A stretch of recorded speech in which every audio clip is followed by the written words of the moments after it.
You can learn the computer fairly simply.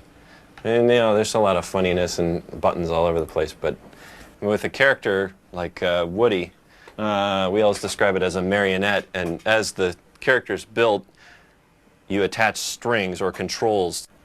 You basically just key in those extremes, and then depending on how you overlap the keys, you can get a nice flowing movement.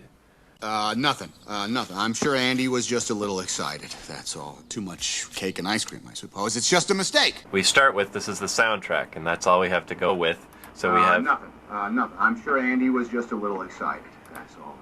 And we try to find out what frame does each sound fall on so we can fit the visuals to the sound.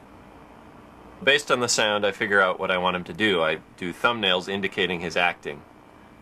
And that way I know exactly what I'm going for in the computer before I start. To move Woody, I just move the controls. This is his elbow. I can move his elbow up or down. The next one down is the wrist. I can move his wrist however I want him to look. And so on down. Here's his first finger. I don't know if you can see that. The nice thing about working with the stand-in model is that it's actually a benefit to you as an actor. I think if you can actually make it work and read and communicate without any facial expressions, then you've done a really successful job.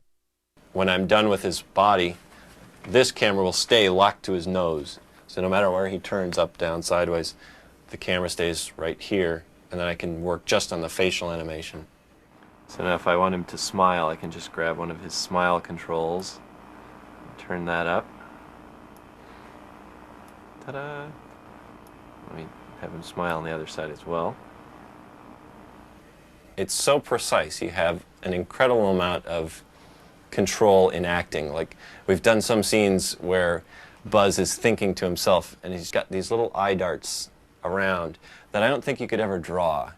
But it's something you can actually recreate with the computer.